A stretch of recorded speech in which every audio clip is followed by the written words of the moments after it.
Bonjour Yann Lanier, vous êtes délégué général des Petits Frères des Pauvres, une association qui a publié il y a un mois environ un rapport alarmant sur les personnes âgées qui vivent en dessous du seuil de pauvreté.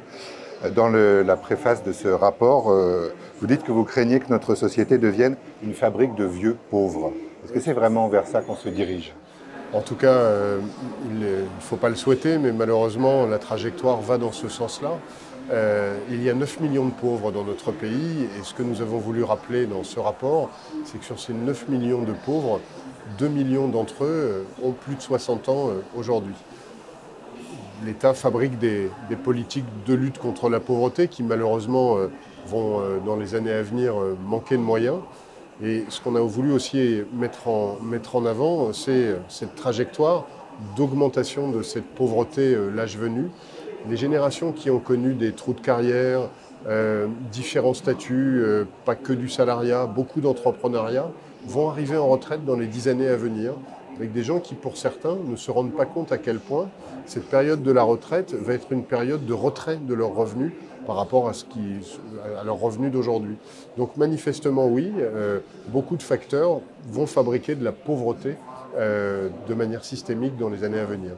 C'est-à-dire qu'y compris avec les allocations qui sont données, les retraites et les allocations aujourd'hui qui sont données aux personnes âgées, les plus modestes, on a quand même des gens qui sont en dessous du seuil de pauvreté. Le seuil de pauvreté pour une personne seule, aujourd'hui, il est à 60% du revenu médian, précisément 1 216 € par mois. Le minimum vieillesse est à 1 012 €, c'est-à-dire 200 € en dessous du seuil de pauvreté. Et le minimum vieillesse est une allocation différentielle, c'est-à-dire que vous pouvez avoir par exemple 700 € de retraite et si vous êtes éligible, on va vous donner le différentiel pour arriver aux 1 012 €. Mais vous êtes sous le seuil de pauvreté. Imaginez quand vous n'êtes pas dans le logement social et que vous n'êtes pas propriétaire de votre logement. Vous êtes déjà avec une somme comme celle-ci, une fois que vous avez assumé vos charges traditionnelles, loyer, énergie, etc., votre reste à vivre est extrêmement minime. Et donc, selon les endroits où vous vivez, effectivement, nous avons dans notre pays énormément de retraités modestes. Et moi, je me bagarre en ce moment dans une période où on a l'impression de généraliser le fait que tous les retraités concentreraient du patrimoine, etc. Il faut vraiment penser à ces retraités les plus modestes. Alors vous dites d'ailleurs dans ce rapport que les solutions par rapport à ce problème ne sont pas que financières.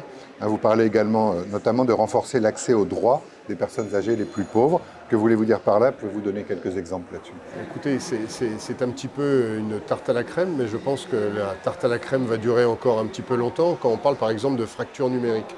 Nous avons beaucoup de nos concitoyens aujourd'hui qui sont en difficulté par rapport à la question numérique et la citoyenneté s'est beaucoup digitalisée aujourd'hui. Pour exercer vos droits, vous devez absolument maîtriser l'outil numérique, le posséder et le maîtriser.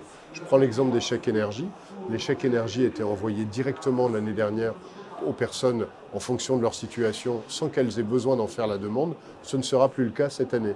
Donc la première économie de l'État, puisque aujourd'hui c'est bien sûr et c'est tout à fait normal une préoccupation de l'État de gérer correctement son budget, c'est d'abord le non-recours des personnes aux différentes aides auxquelles ils ont le droit. Et bon, on ne sent pas forcément le gouvernement actuel aller de manière forte sur les politiques de non-recours. Donc effectivement, il y a un sujet là-dessus. Dans un ouvrage que vous venez de publier avec Boris Venon, vous préconisez des solutions à l'échelle des territoires. On est ici au Congrès des maires, donc des solutions à l'échelle des territoires pour bien vieillir. Pourtant, les élus se sentent souvent démunis face à cette question. Donc, est-ce que la solution à ce problème peut être aussi territoriale?